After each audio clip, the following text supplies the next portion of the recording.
Então, abram suas Bíblias aí no Salmo número 16. A gente vai ler os versos 9 a 11.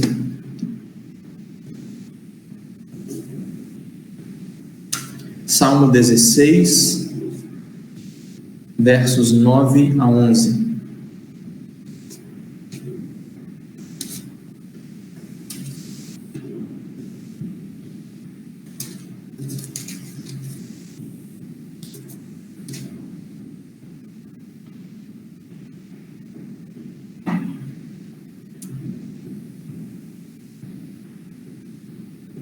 Então, eu vou fazer a leitura dos versículos aqui e vocês acompanhem a leitura. Salmo 16, versículos 9 a 11.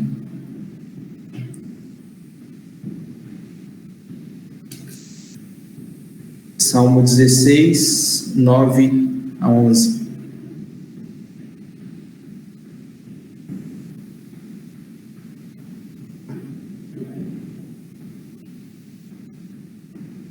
Esse é um salmo de Davi, um salmo que Davi demonstra grande confiança no Senhor, e lá nos versículos 9 a 11, no finalzinho do salmo, ele diz assim: Alegra-se, pois, o meu coração, e o meu espírito exulta, até o meu corpo repousará seguro, pois não deixarás a minha alma na morte, nem permitirás que o teu santo veja a corrupção. Tu me farás ver os caminhos da vida, na tua presença a plenitude de alegria, na tua destra delícias perpetuamente. Então, nesse salmo, Davi está expressando a confiança dele no Senhor para guardá-lo, para cuidar dele, para protegê-lo, para colocar um fim nos perversos, inclusive, e ele está expressando que Deus é o grande tesouro dele, Deus é o que há de mais precioso para Davi. E no finalzinho do salmo, aqui nesses 3 versos que a gente leu, ele expressa a confiança dele de que Deus o guardará mesmo após a morte. Na verdade, que a morte não será um ponto final na história dele. Então ele se alegra e ele se exulta porque a morte não é o fim para ele. A morte não coloca um ponto final na sua história. Ele sabia que Deus não ia o abandonar na morte. Então ele diz: não deixarás minha alma na morte, nem permitirás que o teu santo veja corrupção. Esse é um versículo importante porque ele é citado pelo apóstolo Pedro quando pregou em Pentecostes para falar sobre a ressurreição de Cristo. E o apóstolo Pedro nos diz claramente que Davi não está falando de si mesmo, porque Davi está morto até hoje, né? Apodreceu, e o túmulo dele ele é visitável em Jerusalém. Mas Cristo ressuscitou dos mortos. Cristo é o santo de Deus que não viu corrupção, ou que o seu corpo não apodreceu. Cristo não foi abandonado na morte, mas ele foi ressuscitado. O seu corpo nem experimentou decomposição, ele não viu corrupção, ele não apodreceu.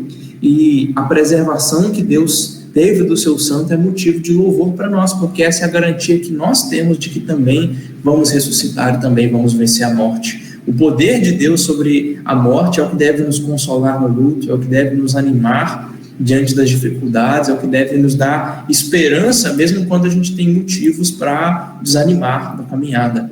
Então, esse salmo nos chama a alegrar o nosso coração e a nos exultar no Senhor, porque Ele tem domínio sobre a morte, né? E a morte não tem vitória, não teve vitória sobre Cristo e não terá uma vitória final sobre nós.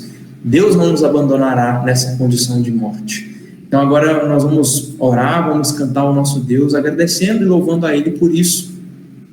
Feche seus olhos, vamos orar juntos. Senhor Deus, nós te louvamos, te exaltamos, porque Tu és Deus sobre toda a terra, Tu és Deus sobre todas as coisas. Não há nada nem ninguém que não esteja debaixo do Teu governo, da Tua autoridade. Nem mesmo a morte pôde conter o Teu Filho Jesus, o Teu Santo.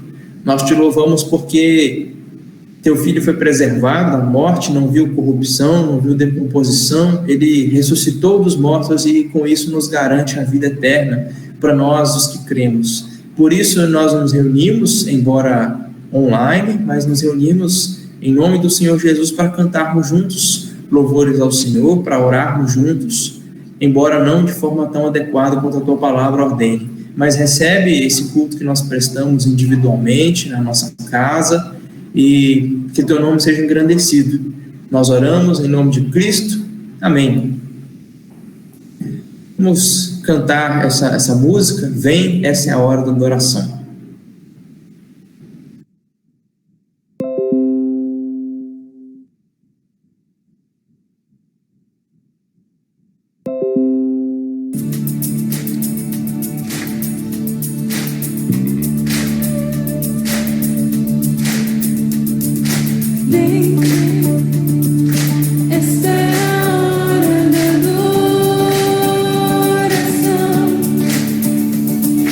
Vem,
Abra sua Bíblia de novo, a gente vai ler o texto de 1 aos Coríntios, capítulo 5. 1 aos Coríntios, capítulo 5, versos 7 e 8.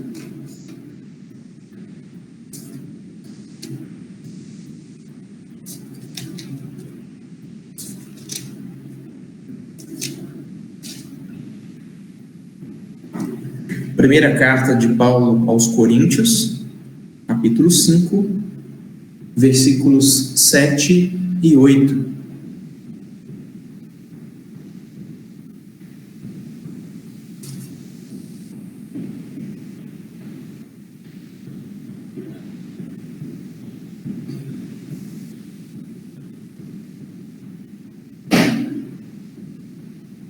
Primeiro aos Coríntios, capítulo 5, versículos 7 e 8, diz assim: lançai fora o velho fermento, para que sejais nova massa, como sois de fato sem fermento, pois também Cristo, nosso Cordeiro Pascal, foi imolado. Por isso, celebremos a festa não com o velho fermento, nem com o fermento da maldade e da malícia, e sim com os asmos da sinceridade e da verdade. Nesse texto, o apóstolo está fazendo uma alusão à festa dos pães asmos, que era comemorada durante uma semana, durante 7 dias. Israel era proibido de comer pães com fermento, e essa festa começava justamente no dia da Páscoa. Então, hoje os judeus e todo mundo comemoram a Páscoa, e desde a ordenança em Êxodo, deveria se comemorar a Páscoa, já ali no dia da Páscoa começar a festa dos pães asmos, que são pães sem fermento.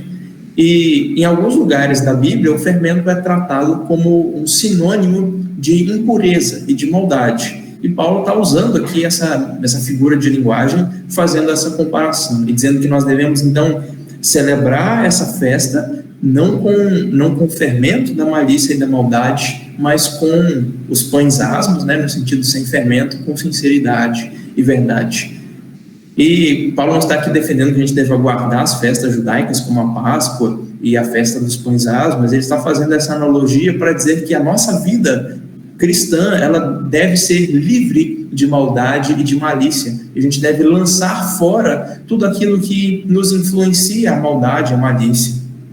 E no contexto que ele estava falando de disciplina na igreja, inclusive, de expulsar aqueles que pecam à vontade na igreja e acabam influenciando outros. Mas o que Paulo está dizendo aqui é que nós devemos, na vida cristã, viver sem maldade, sem malícia, mas com sinceridade e verdade, porque nós somos agora um novo povo, porque Cristo se entregou em nosso lugar, porque Cristo se ofereceu como um cordeiro pascal, como um sacrifício. Ele derramou o seu sangue para que nós fôssemos um novo povo, e agora nós somos chamados a viver de acordo com isso, com esse sacrifício de Cristo. E isso envolve abandonar e lançar fora toda maldade, toda malícia, e vivermos com sinceridade e verdade. Então, o chamado da Escritura para nós é de mudança de vida, é de arrependimento, de velhos hábitos, de velhas atitudes, e nós nos renovarmos no nosso entendimento, porque Cristo se entregou por nós. Então, nós vamos orar agora, confessando os nossos pecados. Ou melhor, a gente vai orar depois, nós vamos cantar o hino 270 agora, que nos lembra exatamente que Cristo morreu por nós. E se Ele morreu por nós, nós devemos uma vida de obediência, uma vida de santidade, uma nova vida. Por isso o hino diz: morri na cruz por ti, que fazes tu por mim? Hino 270 do nosso hinário.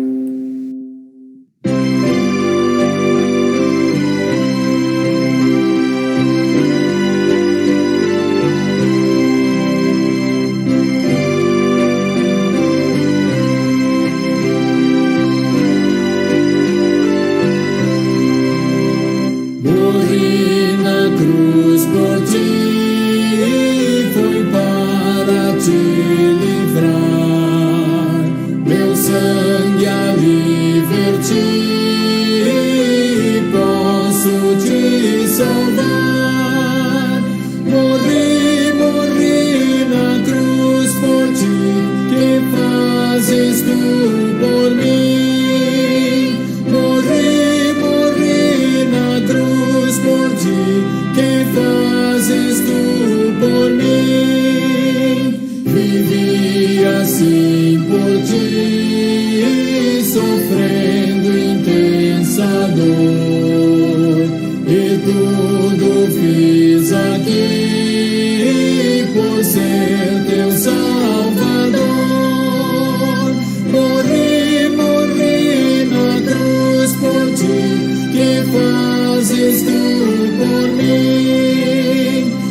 sofri na cruz por ti, a fim de te salvar.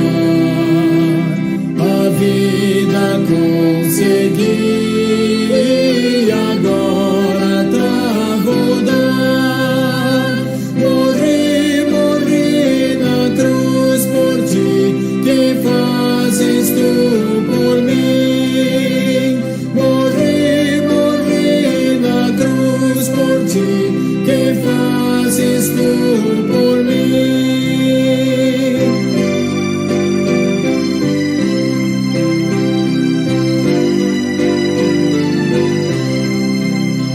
Eu trouxe a salvação dos altos céus, favor. É livre o meu perdão, é grande o meu amor. Morri na cruz por ti, que fazes tu por mim. Morri na cruz por ti, que fazes tu por mim.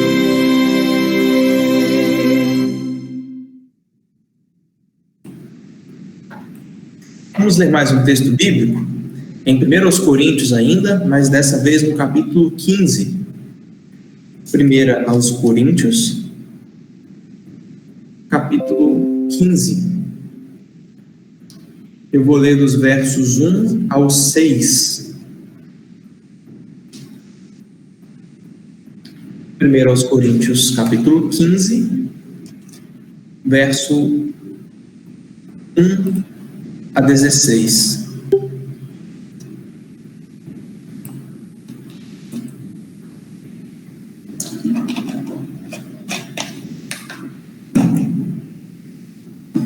Primeiro aos Coríntios 15, 1 a 16.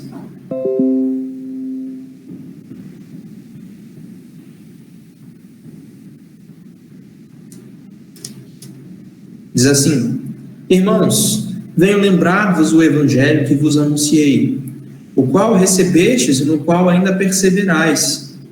Por ele também sois salvos, se retiverdes a palavra tal como vou-la preguei, a menos que tenhais crido em vão. Antes de tudo, vos entreguei o que também recebi, que Cristo morreu pelos nossos pecados, segundo as Escrituras, e que foi sepultado e ressuscitou ao terceiro dia, segundo as Escrituras.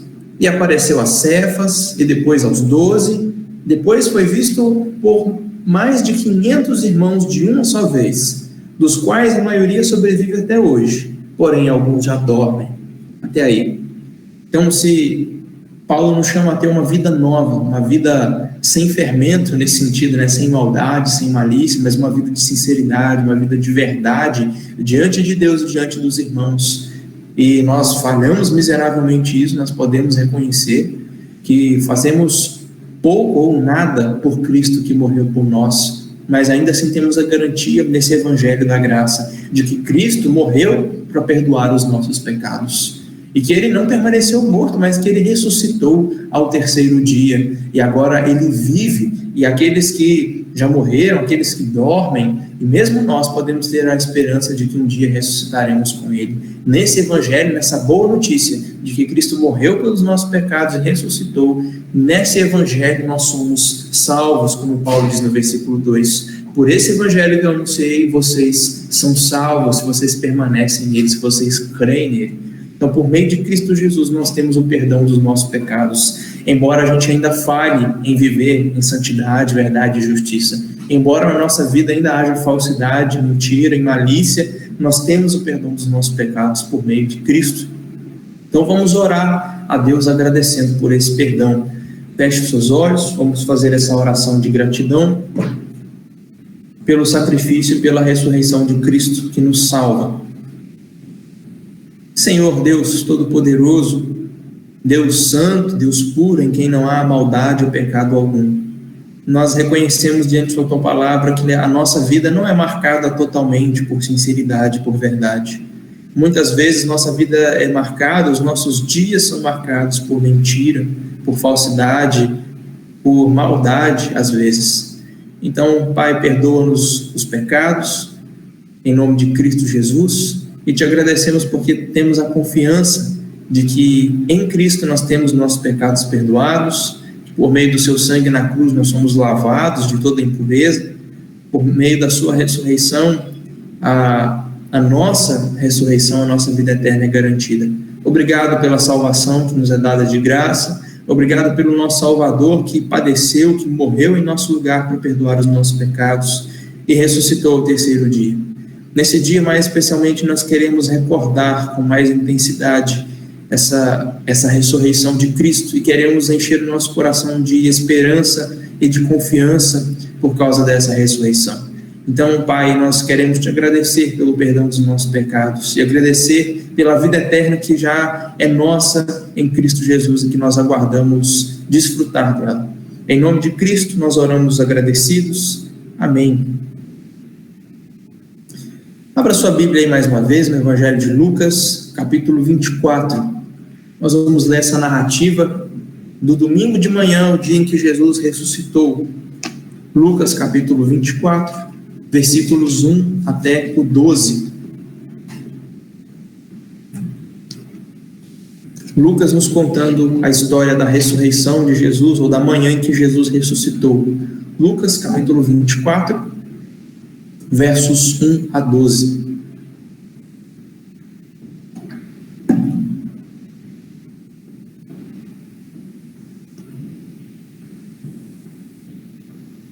Lucas capítulo 24, versículos 1 a 12.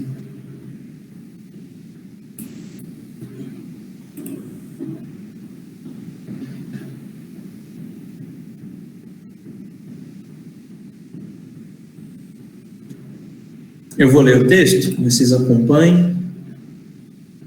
Diz assim: no primeiro dia da semana, alta madrugada, foram elas ao túmulo, levando os aromas que haviam preparado, e encontraram a pedra removida do sepulcro. Mas ao entrarem, não acharam o corpo do Senhor Jesus. Aconteceu que, perplexas a esse respeito, apareceram-lhe 2 varões com vestes resplandecentes. Estando elas possuídas de temor, baixando os olhos para o chão, eles lhe falaram: por que buscais entre os mortos ao que vive? Ele não está aqui, mas ressuscitou. Lembrai-vos de como vos preveniu, estando ainda na Galileia, quando disse: importa que o Filho do Homem seja entregue nas mãos de pecadores, e seja crucificado, e ressuscite no terceiro dia. Então se lembraram elas das suas palavras. E voltando do túmulo, anunciaram todas essas coisas aos 11 e a todos os mais que com eles estavam. Eram Maria Madalena, Joana e Maria, mãe de Tiago. Também as demais que estavam com elas confirmaram estas coisas aos apóstolos. Tais palavras lhes pareciam como um delírio e não acreditaram nelas. Pedro, porém, levantando-se, correu ao sepulcro. E abaixando-se, nada mais viu, senão os lençóis de linho, e retirou-se para casa, maravilhado do que havia acontecido.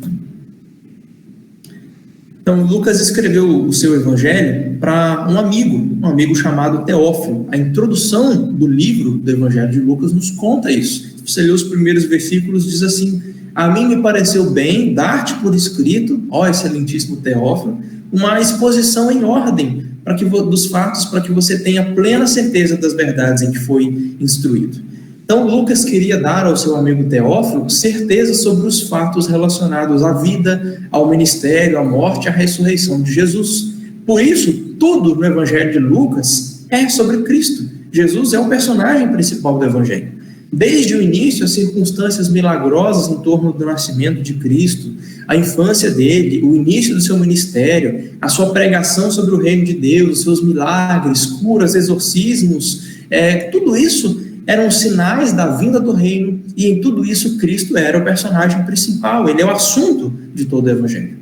Então, Lucas nos mostra Jesus chamando os discípulos, ensinando eles por meio de parábolas, mostra que na última semana Jesus entrou em Jerusalém, ele foi traído, preso, crucificado e sepultado. Então, Jesus está presente em todas as páginas do Evangelho de Lucas. Mas é engraçado, é irônico que aqui no capítulo 24, Jesus não aparece. Jesus não está na história, ele sumiu. Se você lê o relato dos outros evangelhos sobre o domingo de manhã, o domingo da ressurreição, você vai ver que Jesus apareceu a essas mulheres que foram até o túmulo. Assim que elas saíram do túmulo, Jesus apareceu para elas num jardim próximo ao sepulcro. Então você pode ler Mateus 24, Marcos 16, João 20, e você vai ver que Jesus apareceu a essas mulheres. Mas Lucas não omite essa história porque ele não quer dar atenção à aparição de Jesus. Ele quer se concentrar no sentimento daquelas mulheres ao perceber que Jesus não estava no sepulcro. Jesus quer nos colocar, ou melhor, Lucas quer nos colocar na pele dessas mulheres e nos fazer sentir o que elas sentiram com a ausência de Jesus. Ele não estava ali. E Lucas, então, quer nos fazer sentir isso. Por isso Jesus não aparece nesse texto. Mas ainda assim, Lucas tem muito a nos ensinar sobre a ressurreição de Jesus, quando ele conta essa história para nós. Então veja aí a primeira cena que Lucas coloca, os versículos 1 ao 3, eles dizem assim: no primeiro dia da semana, na alta madrugada, foram elas, essas mulheres, que saíram lá da crucificação de Jesus. Se você ler os versículos anteriores do capítulo 23, você vai ver que as últimas a saírem ali próxima da cruz foram essas mulheres. E no domingo, bem cedinho, de madrugada, ainda elas foram até o túmulo, levando aromas que elas haviam preparado. E elas encontraram aquela grande pedra que cobria a porta do sepulcro, aquela pedra estava removida. Então, ao entrarem, elas não encontraram o corpo do Senhor Jesus.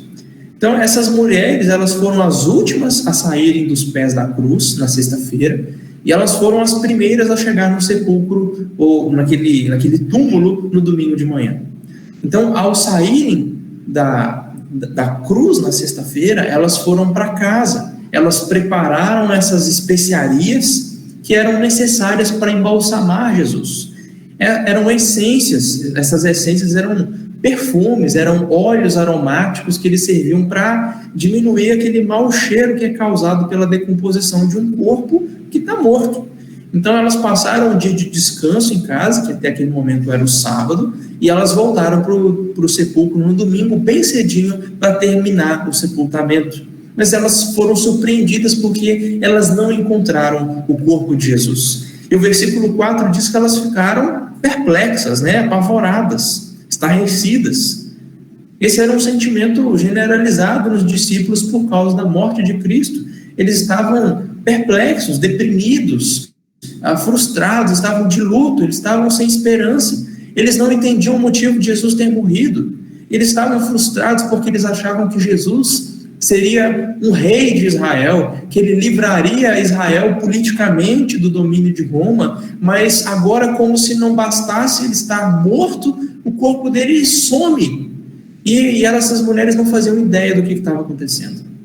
Então, dê muita atenção a isso. As mulheres foram até o túmulo porque elas esperavam encontrar um cadáver mal cheiroso. Elas levaram lá óleos e perfumes porque elas esperavam encontrar um corpo fedendo, porque elas esperavam encontrar Jesus morto. Mas ao invés disso, elas encontraram um sepulcro vazio. E 2 anjos apareceram a elas e anunciaram que Cristo não estava ali, porque ele estava vivo. Ele não podia ser encontrado dentre os mortos. Veja aí a segunda cena que Lucas coloca para nós, versículos 4 a 8. Aconteceu que, perplexas a esse respeito, apareceram-lhe 2 varões com vestes resplandecentes ou brilhantes. Estando elas possuídas de temor ou de medo, baixando os olhos para o chão, eles lhes falaram: por que vocês estão buscando entre os mortos aquele que vive? Ele não está aqui, mas ressuscitou. Lembrem-se de como ele preveniu vocês quando estava ainda na Galileia, dizendo: importa que o Filho do Homem seja entregue nas mãos de pecadores, seja crucificado e ressuscite no 3º dia. Então, quando elas ouviram essas palavras dos anjos, elas se lembraram das palavras de Jesus. Então, elas encontram anjos que perguntam para elas: por que vocês estão procurando no meio dos mortos aquele que está vivo?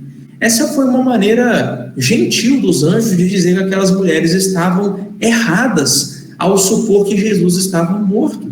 Elas acreditaram que Jesus ainda estaria sepultado e, portanto, elas estavam procurando encontrá-lo dentre os mortos, num sepulcro.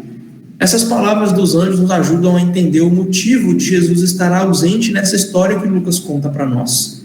É claro que Jesus não podia estar ali na história, porque era um cemitério, era uma sepultura, e Jesus não estava morto. Cemitério não é lugar de mortos, ou cemitério não é lugar de vivos, é lugar de mortos. Por isso Jesus não foi achado ali. Ele já tinha vencido a morte. Ele não podia ser encontrado ali porque elas estavam procurando no lugar errado.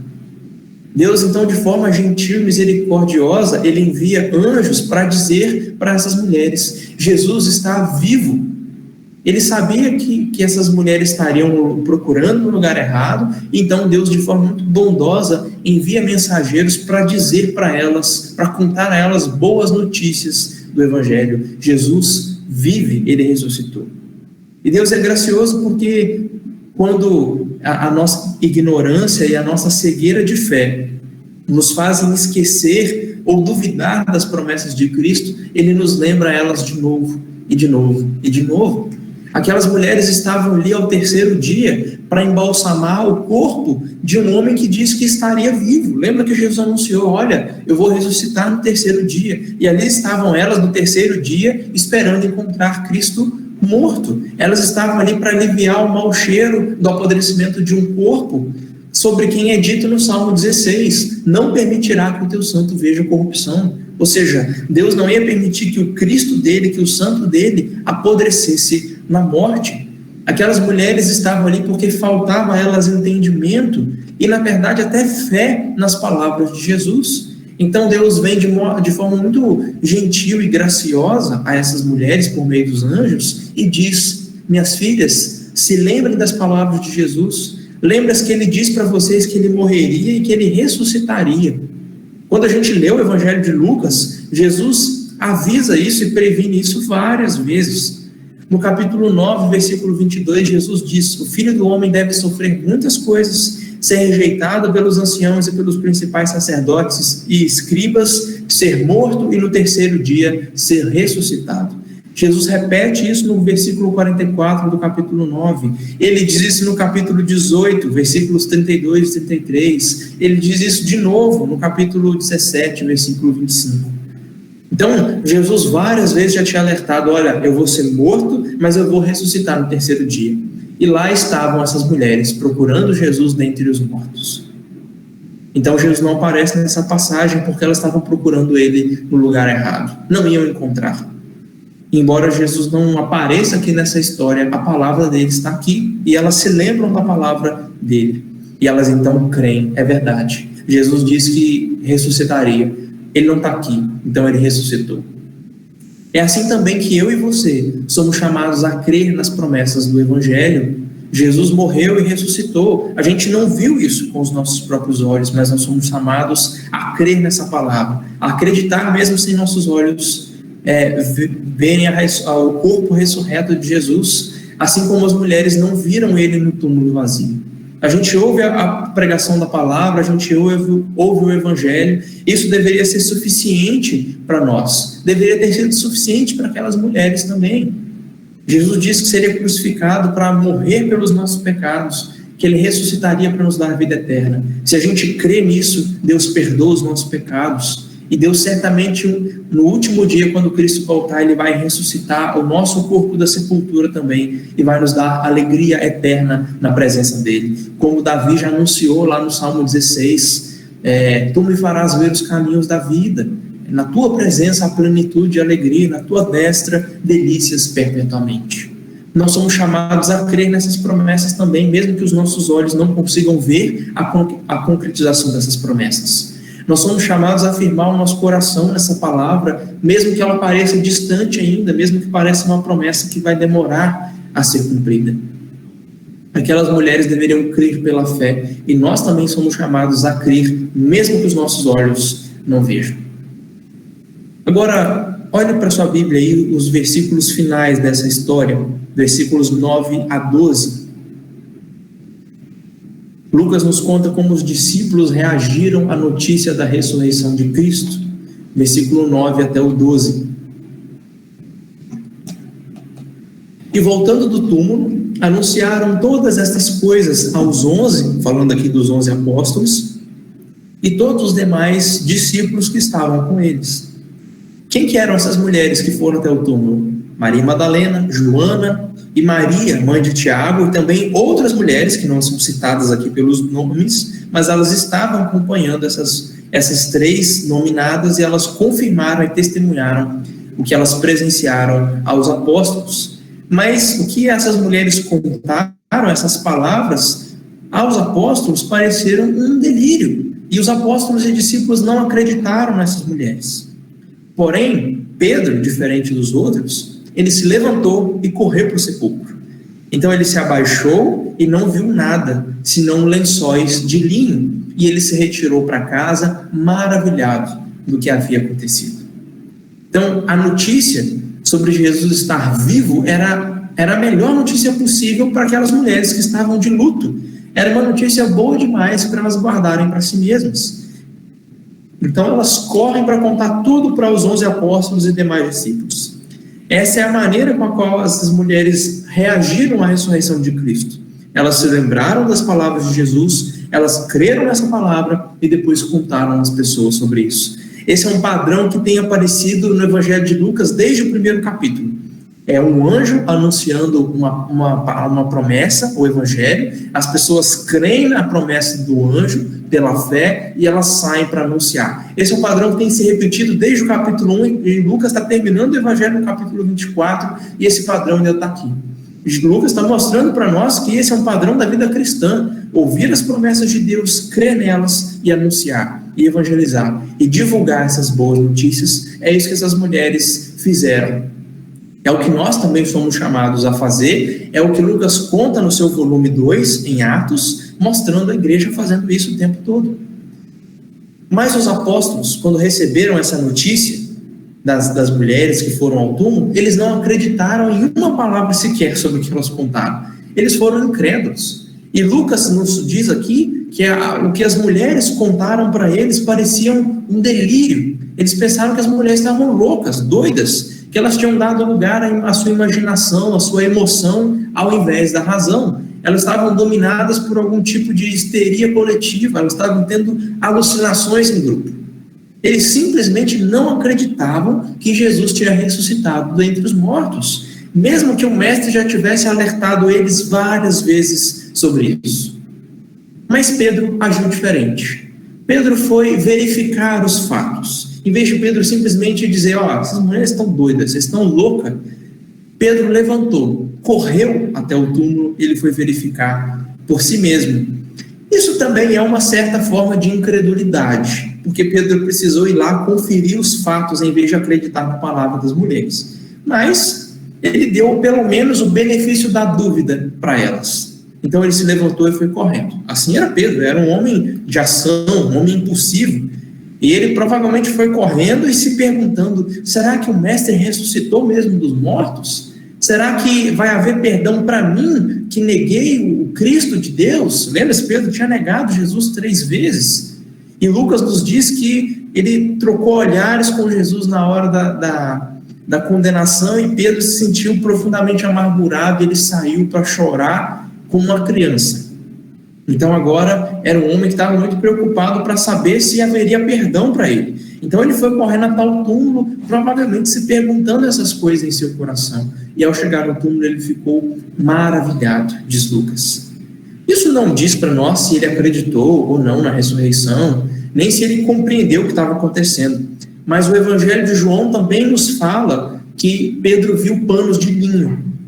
E de alguma forma, ao ver esses lençóis de linho, Pedro entendeu que o corpo de Jesus não tinha sido roubado ou carregado dali pela guarda romana, ou roubado por algum rebelde, porque eles teriam levado o corpo sem desenrolar os panos, teriam levado o corpo do jeito que estava, enrolado, atado em faixas. Além disso, O Evangelho de João nos diz que os panos, eles não estavam jogados de qualquer forma. João diz lá no capítulo 20, versículo 7, que o pano que cobria a cabeça de Jesus, ele estava dobrado, à parte, separado do pano que estava enrolado no corpo de Jesus. É quase como se Jesus tivesse arrumado a cama antes de sair. Sabe quando você levanta e estende o lençol, coloca lá o cobre-leito, arruma o travesseiro? É como se Jesus tivesse feito a cama antes de sair da sepultura. E aqueles lençóis ali separados, eles eram uma evidência de que Jesus tinha saído dali e que Jesus estava vivo. Então Pedro ficou maravilhado com aquilo. Mas Pedro não foi muito diferente de Tomé. Vocês lembram de Tomé? João, no capítulo 20, Tomé diz o seguinte: se eu não vir as mãos, nas suas mãos, né, os sinais dos cravos que crucificaram Jesus, se eu não puser o dedo ali no lado onde a lança perfurou, de modo nenhum eu vou acreditar que Jesus ressuscitou. Eu não acredito não, só acredito vendo, né, Tomé disse. Então Jesus apareceu para ele e o censurou, dizendo assim: você creu porque me viu? Felizes são aqueles que não viram e mesmo assim creram. Tomé precisou ver para crer. E Pedro aqui ajuda da mesma forma. Ele precisou ir até o túmulo, ver com os próprios olhos a tumba vazia, para crer que Jesus tinha ressuscitado, mesmo que Jesus já tivesse anunciado isso várias e várias vezes antes. Assim como Pedro, talvez você pense que seria mais fácil acreditar se você pudesse ver a tumba vazia por si mesmo. Mas os homens e mulheres no passado que viram o túmulo vazio, eles também tiveram que lutar com dúvidas espirituais, com a incredulidade do seu coração. As mulheres passaram por isso, Pedro passou por isso, os apóstolos passaram por isso. Eles não acreditaram no começo, só vieram a crer depois. Houve incredulidade e ignorância nos discípulos. Mas isso é confortador para nós, isso nos tranquiliza, porque a gente diariamente tem que lidar com a nossa falta de fé em Deus, com a nossa falta de confiança no cuidado de Deus na nossa vida, a nossa falta de confiança nas promessas de Deus. A gente falha em colocar a nossa esperança na eternidade, na ressurreição. A gente deixa de ansiar pela nossa ressurreição, pela vida eterna, e a gente começa a firmar a nossa esperança nas coisas deste mundo. A gente começa a juntar bens para nós aqui e deixa de juntar tesouros no reino dos céus. A gente vive para o nosso próprio conforto, para o nosso próprio bem-estar aqui, e a gente deixa de viver pelos interesses do reino de Deus. A gente vive pela glória do nosso próprio nome, pela nossa fama, pelo nosso sucesso, e deixa de viver pela glória do nome de Cristo.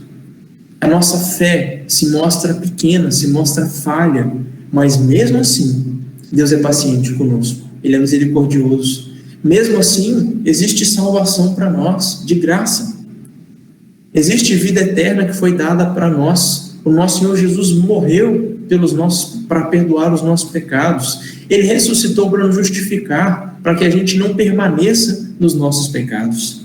E esse texto deve nos ajudar a eliminar as dúvidas e as incredulidades que existem no nosso coração e que ainda são nutridas aqui sobre a ressurreição de Cristo, sobre a vida eterna, sobre o perdão dos nossos pecados. Esse texto deve fortalecer a nossa fé no Senhor ressurreto e em todas as promessas do Evangelho.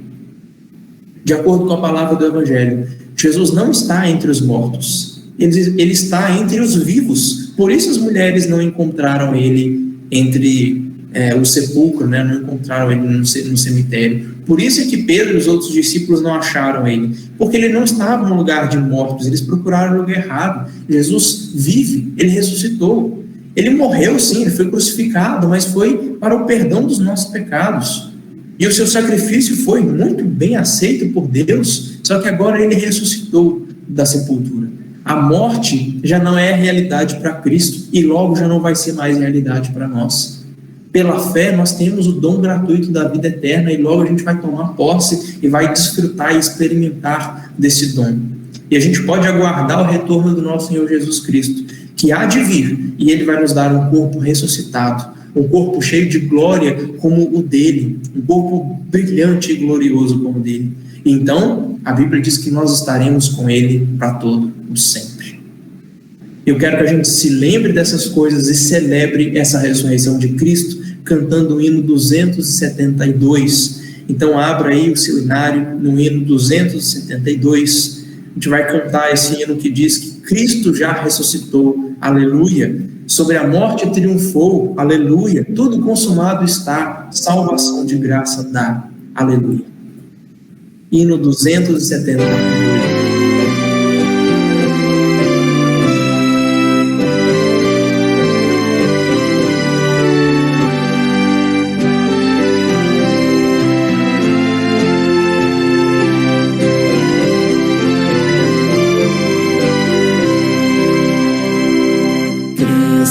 Já ressuscitou,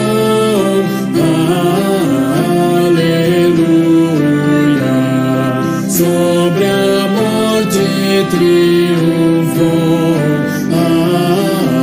aleluia, tudo consumado está, aleluia, salvação de graça dá, aleluia. Cristo sobre a cruz sofreu, aleluia, e por nós ali morreu, aleluia. Mas agora vivo está, aleluia, para sempre reinará, aleluia.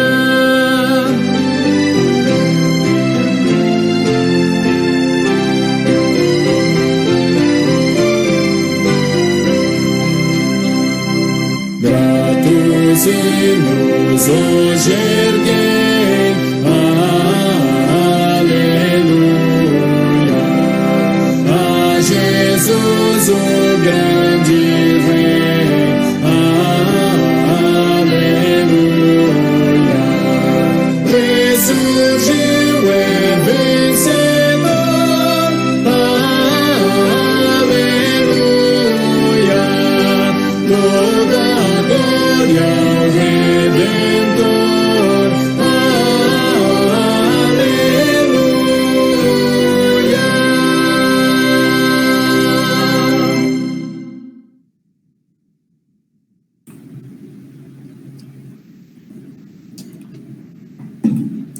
Irmãos, vamos orar mais uma vez e assim a gente encerra a nossa reunião. Senhor, nosso Deus e Pai, Deus que ressuscitou o Teu Santo, Teu Filho Jesus Cristo, e que também nos ressuscitará no último dia. A nossa confiança está em Ti, toda a nossa alegria está em Ti, Tu és o nosso maior tesouro, Tu és o nosso maior bem nessa vida. Nós ansiamos por uma vida eterna que ainda há de vir, quando todas as coisas vão ser consumadas. Então já não haverá luto, morte, já não haverá pecado ou sofrimento nesse mundo, mas nós estaremos com o nosso Senhor Jesus Cristo para sempre. Teremos um corpo glorificado, um corpo onde os efeitos do pecado já não mais nos afligirão, um corpo sem doença, um corpo que não envelhece, um corpo que não morre, e por isso nós Te louvamos e colocamos a nossa esperança em Ti. Enche o nosso coração de anseio por esse dia, de confiança, que a nossa esperança esteja nele, que a nossa vida seja inteiramente e todos os dias vivida aguardando esse dia e à luz desse dia que há de vir. Ajuda-nos a não viver para as coisas daqui, mas para aquilo que ainda há de vir. Ajuda-nos, Pai, nos momentos de tristeza, de tribulação, de sofrimento, de dúvida, de incredulidade, a sempre sermos lembrados das promessas do Evangelho. Dá-nos sempre a graça de relembrar as palavras de Cristo e crer nelas, e então divulgá-las, contá-las, anunciá-las, evangelizar. Senhor, enche o nosso coração dessas palavras. Nós pedimos isso e oramos em nome de Jesus Cristo. Amém.